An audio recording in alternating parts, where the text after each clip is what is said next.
বন্ধুরা খেয়ে কিন্তু ভয়েস দিতে চলে আসছি। খেতে কিন্তু বন্ধুরা অসাধারণ হয়েছে।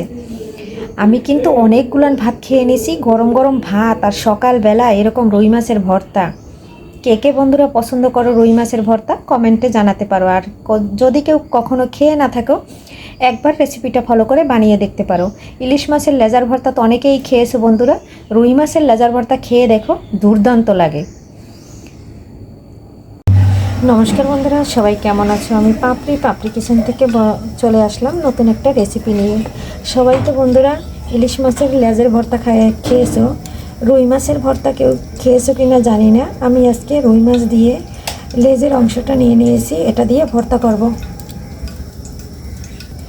এখানে আমি 9টা রুই মাছের লেজার অংশটা নিয়ে নিয়েছি, কারণ লেজার অংশটা কাটা থাকে, এর জন্য এটা কিন্তু অনেকে খেতে চায় না। এটার জন্য আজকে আমি এটা ভেজে ভর্তা করব। দেখতে থাকো বন্ধুরা কিভাবে আমি ভর্তাটা করি। এখন হলুদ আর লবণ দিয়ে সুন্দর করে মেখে নেব। এখানে আমি পরিমাণ মতো লবণ দিয়ে দিচ্ছি আর দিয়ে দিচ্ছি সামান্য পরিমাণে হলুদ। এটা দিয়ে আমি সুন্দর করে মেখে নেব। দেখো মাখা হয়ে গেছে, এখন আমি ভেজে নেব। ফ্রাই প্যানে অনেকটা তেল দিয়ে দিয়েছি, তেলটা গরম হয়ে গেছে। এপাশ ওপাশ সুন্দর করে ভেজে নেব। মাছগুলো সব একসাথে দিয়ে দিচ্ছি। সম্পূর্ণ মাছটা আমি দিয়ে নিয়েছি। ভর্তা করার জন্য কী কী নিয়ে নিয়েছি দেখো, এখানে পেঁয়াজ কুচি নিয়েছি, এখানে কাঁচামরিচ কুচি নিয়েছি, আর এখানে আস্ত রসুন বেছে নিয়েছি, আর কয়েকটা শুকনো মরিচ নিয়েছি। আমার রুই মাছের লেজাটা ভর্তা করার জন্য এই উপকরণই লাগবে। আর মাছটা কিন্তু আমি বেশি কড়া করে ভাজবো না, তাহলে আমার কাঁটাটা বাড়তে সমস্যা হবে। একটা পাশ আমার ভাজা হয়ে গেছে, আর একটা পাশ আমি উল্টে নিচ্ছি। আর এটা কিন্তু আমি একটু হালকা করে ভেজে নেব। আমার ভিডিও কাছে এবং দূরে দেশ দেশের বাইরে থেকে যারা দেখছে তাদেরকে অসংখ্য ধন্যবাদ এবং দোয়া, শুভকামনা এবং ভালোবাসা রইল। আর আমার ভিডিও যদি কোনো অংশ ভালো লেগে থাকে বন্ধুরা, তাহলে একটা লাইক দিয়ে পাশে থেকে যেতে পারো। আর তোমাদের একটা লাইকের কারণে আমি যেতে পারবো আরও নতুন নতুন বন্ধুদের কাছে। আর আমার ভিডিও প্রতিদিন দেখো, কমেন্ট করো, এখনও সাবস্ক্রাইব করো না, প্লিজ বন্ধুরা একটা সাবস্ক্রাইব করে পাশে থেকে যেতে পারো। দেখো বন্ধুরা মাছটা কিন্তু আমি সুন্দর করে এপাশ ওপাশ দিক ফিরিয়ে ভেজে নিচ্ছি, কিন্তু মুচমুচে করবো না, তাহলে কাঁটাটা বাড়তে খুব কষ্ট হয়ে যাবে। মাছটা কিন্তু অল্প তেল দিয়ে খুব সুন্দর করে এপাশ ওপাশ ভেজে নিলাম। এখন কিন্তু মাছটা ভাজা হয়ে গেছে, তুলে নেব। প্রথমে তেলের ভিতরে শুকনো মরিচটা ভেজে নেব। খুব সুন্দর করে ভাজা হয়ে গেছে, তুলে নেব। একই তেলের ভিতরে পেঁয়াজ, রসুন, কাঁচামরিচ সব ভেজে নেব। সব একসাথে দিয়ে দিয়েছি ঢেলে। এখন আমি এটার মধ্যে সামান্য পরিমাণে লবণ দিয়ে দেবো, আর দিয়ে দেবো সামান্য একটু হলুদ। এটা দিয়ে সুন্দর করে ভেজে নেব। সুন্দর করে নেড়ে চেড়ে একবারে মিশিয়ে দিচ্ছি হলুদ লবণ। এখন কিন্তু আমি ঢাকনা চাপা দিয়ে সুন্দর করে আস্তে আস্তে একটু সম্পূর্ণটা সিদ্ধ করে নেব। তার কারণ এখানে আমি আর তেল ব্যবহার করবো না, ভর্তাটায় আমি মাখার সময় একটু সরিষার তেল দেবো, এর জন্য এখানে আর তেল দিচ্ছি না।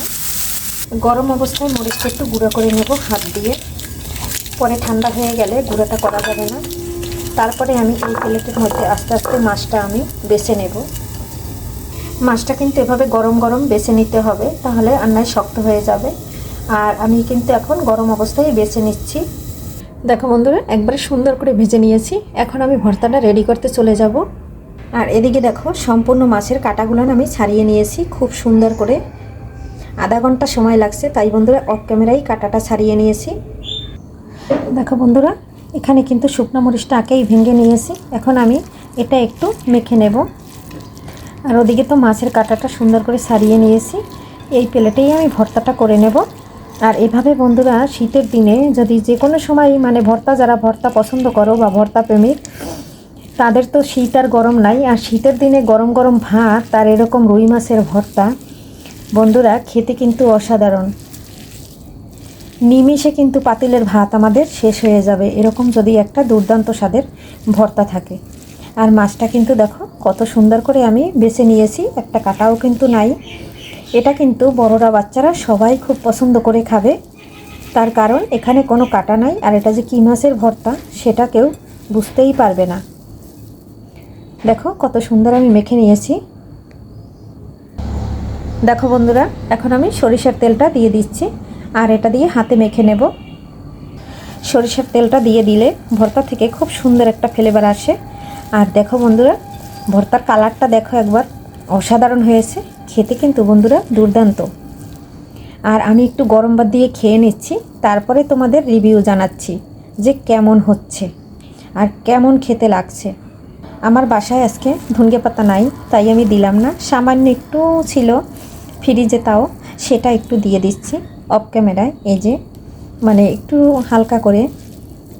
আজকের ভিডিও বন্ধুরা এখানেই শেষ করছি। পরবর্তীতে দেখা হবে নতুন কোনো রেসিপি নিয়ে। এ পর্যন্ত সবাই ভালো থাকবে, সুস্থ থাকবে, শরীরের দিকে খেয়াল নেবে। Bye bye, tata.